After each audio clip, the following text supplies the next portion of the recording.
ఓం మహాగణాధిపతయే నమః. ఓం గురుభ్యో నమః. ఓం శ్రీమాత్రే నమః. పరమేశ్వర స్వరూపమైనటువంటి జ్యోతిష, వాస్తు మరియు ఇతర అనేకమైనటువంటి శాస్త్రములను మనకు అందించినటువంటి మహర్షులకి నమస్కారం. హయగ్రీవ హయగ్రీవ హయగ్రీవేతియో వదేత్ తస్స నిస్సరతే వాణి జహ్నుకన్యా ప్రవాహవత్. అరుణాం కరుణాతరంగితాక్షీం ధృతపాశాంకుశపుష్పబాణచాపాం అనిమాదిభిరావృతాం మయూకైః అహమిత్యేవ విభావయే భవానీం. శ్రీమాత్రే నమః. ప్రేక్షకులకి లలితాంబిక అమ్మవారి యొక్క అనుగ్రహం పరిపూర్ణంగా కలగాలని మనస్ఫూర్తిగా కోరుకుంటూ మనం ఈరోజు చెప్పుకోవేటువంటి టాపిక్, మన జీవితంలో ధనం వచ్చేటువంటి మార్గం ఏ రూపంలో ఉంటుంది, మనం నష్టపోయేటువంటి మార్గం ఏ రూపంలో వస్తుంది అనేటువంటి విషయం మనకు తెలిసినట్లయితే జీవితంలో నష్టపోకుండా ఉంటాము, ధనం రాబడి ఉంటుంది. అయితే దీనికి ప్రతి లగ్నానికి స్పెసిఫిక్గా కొన్ని ఉంటాయి. అలాగే అసలు date of birth, time, place తెలియని వాళ్ళకు కూడా ఎలా చేసుకోవాలనేటువంటి చెప్తాను. కాబట్టి ఏంటంటే వీడియో ఎండింగ్ వరకు చూస్తే ఇన్ఫర్మేషన్ అనేటువంటిది ఉంటుంది. మొట్టమొదటిగా మనం ఇక్కడ కండిషన్స్ అసలు ఏమిటి, మళ్ళీ ఇక్కడ విదేశాల్లో ఉద్యోగం చేసే వాళ్ళకి వేరే ఉంటుంది, అవన్నీ కూడా నేను మీకు ఆఖరి వరకు చెప్తాను, చూస్తూ ఉండండి. కుంభలగ్నము, కుంభరాశి. కుంభం వారి గనక చూసుకున్నట్లయితే ఇక్కడ ఈ కుంభం అధిపతి శని అండి. మళ్ళీ ఈ శనికి 12 ఆధిపత్యం వస్తుంది. అదేమిటండి, చాలామంది ఏమంటారు శని అధిపతి కదండి నాకేం ఖర్చులు అవ్వవు అనుకుంటారు. కాదు, ఖర్చులు అవ్వకపోవడం అని కాదు అక్కడ అర్థం. ఇక్కడ మీకు ఈ శని బాగుంటే కుంభలగ్నం వారికి విదేశాలకు వెళ్ళడం ద్వారా డబ్బులు వస్తాయి. ఇది అర్థం చేసుకోవాలి. ఎందుకు? 12th హౌస్ సిగ్నిఫైస్ విదేశాలు, బయట దేశాలకు వెళ్ళడం, బయట దేశాల్లో రాణించడం, ఇది పర్టికులర్గా. అయితే ఇక్కడ మనకి ధనాధిపతి గురువు అవుతాడు. కుంభం వారు కనుక జూపిటర్ బాగున్నాడంటే మీరు ట్రైనింగ్, టీచింగ్ రిలేటెడ్ ద్వారా మీరు వెళ్ళండి, మీ ప్రయాణం అద్భుతంగా ఉంటుంది. ఏది జూపిటర్ బాగుంటే, జూపిటర్ బాగుండడం అంటే ఏదైనా ప్లానెట్ బాగుండడం అంటే, బాగుపడడం అంటే నేను మీకు ఒక వివరణ క్లియర్గా చెప్తా. ఆ హౌజెస్లో జూపిటర్ హౌజెస్ అంటే ఏంటి? మీనము అండ్ ధనస్సు. ఈ హౌజెస్లో పాపగ్రహాలు ఉంటే అది దాని రోలు కోల్పోయింది. అంటే ఏమిటి? అది ఎంత పెర్ఫామ్ చేయాలో, ఎంత మంచి చేయాలో అది చేయలేకపోతుంది. సింపుల్. చిన్న ఎగ్జాంపుల్ చెప్పాలంటే కూరగాయ తెచ్చుకున్నాము, పాడైపోయింది, అది తింటే రిపేర్ ఉన్న కార్లో వెళ్తున్నాం, మధ్యలో ఎక్కడో ఆగిపోతుంది, స్ట్రెంగ్త్ లేదు. అట్లాగే ప్లానెట్ స్ట్రెంగ్త్ని కోల్పోయింది. స్ట్రెంగ్త్ని కోల్పోయినటువంటి ప్లానెట్ని పట్టుకొని మనం దాని బిజినెస్లోనో దాని జోలికో వెళ్తున్నాం, అది రాణించదు. ఇక్కడ మీరు అర్థం చేసుకోవాలి. అంటే జూపిటర్ పాడయ్యాడు, స్కూల్స్ కాలేజ్ పెట్టినా యోగం ఉండదు, కానీ జూపిటర్ బాగున్నాడు ఖచ్చితంగా యోగిస్తుంది. అండ్ సెకండ్ ధనాన్ని ఇచ్చే కారకుడు ఎవరంటే ఇక్కడ మనకి మెర్క్యూరీ అవుతాడు. But 5 and 8th lord. So కుంభలగ్నానికి కూడా షేర్ మార్కెటింగ్ యోగం ఇన్బిల్ట్గా ఉంది, కానీ ఆ ఇన్బిల్ట్గా ఉన్నది ఎంతవరకు మేనిఫెస్ట్ అయింది? యోగం ఇన్బిల్ట్ యోగం కొంత అభివృద్ధి చెందడము, అద్భుతమైన ధనయోగాన్ని ఇవ్వడం, ఇది 3 స్టేజుల్లో ఉంటుంది ప్రతి ప్లానెట్ ఇవ్వడం అనేటువంటిది.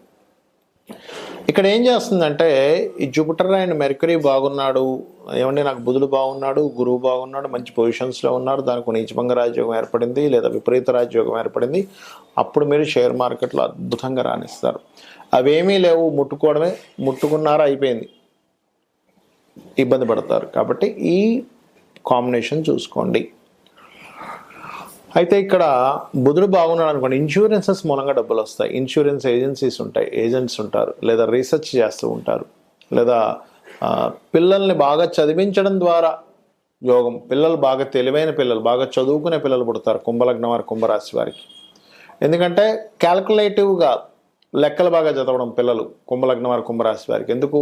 ఈ 5th lord and 8th lord ఒకడయ్యాడు అక్కడ, అందుకని ఈ క్యాల్కులేషన్స్ బాగా చేసే పిల్లలు పుట్టడం ఇట్లాంటివి జరుగుతూ ఉంటుంది. 99%, 90%. ఎందుకంటే అది ఎప్పుడు మిస్ అవుతుందంటే మీ మెర్క్యూరీ పాడైపోతే తప్ప, అదర్వైజ్ ఈ కాంబినేషన్ ఇస్తూ ఉంటుంది. అలాగే భాగ్యాధిపతి, చతుర్థ భాగ్యాధిపతి శుక్రుడు. ఇక్కడ మీకు వీనస్ బాగున్నాడండి, కన్స్ట్రక్షన్ ఫీల్డ్స్లోకి, ఇంజనీరింగ్ ఫీల్డ్స్లోకి, రియల్ ఎస్టేట్లో గృహాలు అమ్మడం, కొనిపించేటువంటి ఫీల్డ్స్లోకి వెళ్తే అద్భుతంగా రాణిస్తుంది. అందులో ఎటువంటి సందేహము, సంకోచము లేదు. ఇక మరొక విషయం ఏంటంటే ఇక్కడ దీంతోపాటు ఈ కాంబినేషన్స్ పర్టికులర్గా మీకు లాభాధిపతి అండ్ ద్వితీయాధిపతి గురువు అని చెప్పుకున్నాం. అయితే ఇక్కడ ఖర్చునిచ్చే కారకుడు ఎవరు ఈ జాతకానికి అంటే శని అవుతాడు. అంటే ఈ కుంభలగ్నం వారు వ్యసనాల జోలికి, ఎందుకంటే 12వ స్థానం వ్యసనం కూడా, వ్యసనాల జోలికి ఎక్కువగా వెళ్ళారు అంటే మీకు ఇచ్చే ప్లానెట్స్ ఏవైతే రిజల్ట్స్ని ఇవ్వాలో అవి తగ్గిపోతుంటాయి. సో ఇది మీరు అర్థం చేసుకోవాలి. ఎక్కువగా నూనెను దానంగా ఇవ్వడం, నువ్వులు దానంగా ఇవ్వడం, ఇవి చేస్తూ ఉంటే ఖర్చులు తగ్గుతూ ఉంటాయి. అండ్ దత్తాత్రేయుడు ఆరాధన చేసుకోవడం, విష్ణు ఆరాధన చేసుకోవడం మీకు యోగాన్ని ఇస్తుంది. ఇక్కడ ముఖ్యంగా మీకు నేను చెప్పాను, ధనాధిపతి ఒక గ్రహంతో కనెక్ట్ అయినప్పుడు దాని మూలంగా డబ్బులు వస్తాయి. అంటే చిన్న ఎగ్జాంపుల్ చెప్తాను చూడండి. ధనాధిపతి రవితో కనెక్ట్ అయ్యాడు, అప్పుడు మీరు ఏం చేయాలి? రవి బాగున్నాడా, ఆటోమేటిక్గా మీరు మెడికల్ రిలేటెడ్ వాటిల్లో వెళ్ళిపోతే బాగా వస్తాయి డబ్బులు. అది ఆరోగ్యాన్ని ఇచ్చే ఏదైనా సరే. చంద్రుడితో కనెక్ట్ అయ్యాడు, కంప్యూటర్స్, ఫుడ్ రిలేటెడ్. కానీ చాలామంది అడుగుతుంటారు, ఏమంటే నాకు హోటల్స్ పెట్టచ్చా? ఫుడ్, చంద్రుడు బాగున్నాడా, ధనాన్ని కనెక్టివిటీ ఇస్తున్నాడా, ఆ మహాదశ నడుస్తుందా? గుడ్. అలా కాదండి నేను సెక్యూరిటీ సర్వీసెస్ పెట్టుకుందాం అనుకుంటున్నాను, మార్స్ బాగుండాలి. అలాగా సార్ నేను ఒక ఏజెన్సీ పెట్టుకుందాం అనుకుంటున్నా, ఏజెన్సీ ద్వారా నాకు డబ్బులు రావాలనుకుంటున్నా, ఏమిటి? మెర్క్యూరీ బాగుండాలి. కాదండి నేను పలానా ఒక స్కూల్ ఆర్ కాలేజ్ పెట్టుకుందాం అనుకుంటున్నాను, జూపిటర్ బాగుండి, జూపిటర్తో ధనాధిపతి కనెక్ట్ అయ్యి ఉండాలి. కొంతమంది మ్యారేజ్ బ్యూరోస్ పెట్టుకుని ఉంటారు, లేకపోతే ఫ్యాషన్ డిజైనింగ్ పెట్టుకుని ఉంటారు, బ్యూటీ పార్లర్స్ పెట్టుకుంటూ ఉంటారు, లేనట్లయితే ఏదైనా అందమైన వస్తువులు అమ్మేటువంటిది పెట్టుకుంటూ ఉంటారు, కాస్ట్లీ వస్తువులు అమ్మేది పెట్టుకుంటారు. వీనస్ బాగుండి, వీనస్ ధన స్థానాన్ని సంబంధం కలిగి ఉండాలి, అప్పుడు 5th కనెక్టివిటీ కూడా ఉండాలి. అయితే ఇక్కడ ఏంటంటే ఎప్పుడు కూడా ప్లానెట్ బలం ఎంత ఉంది, అది పాపకర్తెల్లో ఉందా, శుభకర్తెల్లో ఉందా, ఈజ్ మోస్ట్ ఇంపార్టెంట్. కొంతమంది ఏం చేస్తారు, కన్సల్టెన్సీ సెంటర్స్ పెట్టుకుంటారు, అంటే వీళ్ళు జాబులు ఇప్పిస్తూ వాళ్ళు అందులో కొంత కమిషన్ తీసుకుంటారు. అలాంటప్పుడు సాటర్న్ బాగుండాలి. రాహు ఉన్నాడు అనుకోండి, ఉదాహరణకి రాహు ఏంటి, విదేశాలకు వెళ్ళి ధనం సంపాదించడము, అట్లా. కొంతమంది ఆధ్యాత్మికమైనటువంటి చింతన, పూజలు చేయించుకుంటూ పూజలు చేస్తూ పౌరహిత్యంలో ఉంటారు. అప్పుడు కేతువు వాళ్ళకి బలంగా ధనయోగాన్ని ఇవ్వడం, కేతువు గురువు ఇద్దరు కలిసి ధనయోగాన్ని అద్భుతంగా ఉంటుంది. అంటే ఇక్కడ ఏమిటంటే ఒకటి గుర్తుపెట్టుకోండి, ఈ కాంబినేషన్ ఏదైతే ఉందో ఈ కాంబినేషన్ రిజల్ట్ మీద ఆధారపడి ఉంటుంది. అలాగే 12వ స్థానాధిపతి కూడా పాడైతే ఇక్కడ నేను మీకు ఏం చెప్పాను, ఖర్చులు ఆ రూపంలో అవుతాయని చెప్పాను. ఇప్పుడు మనకి ఖర్చులు వేస్టేజ్ అయిపోతాయా, బాగొస్తాయా అంటే ఈ 12వ అధిపతి బాగుండడం లేదా 12వ అధిపతి పాడైపోవడం. సేమ్ ప్యాటర్న్ మీరు ఏం చేయాలి, 12వ అధిపతి కనుక రవితో ఉండి పాడైపోయాడు అంటే మీరు తండ్రి యొక్క బాధ్యతలు మీ మీద పడడం వల్ల, తండ్రి సరిగ్గా స్టెబిలిటీ లేకపోవడం వల్ల మీరు ఆ బాధ్యతలకు ఖర్చు పెట్టేస్తుంటారు మీ డబ్బులని.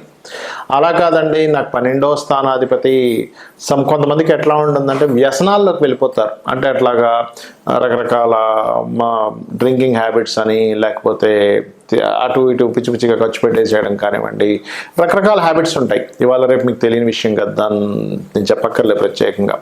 అట్లా ఆ రకంగా అయిపోతూ ఉంటుంది.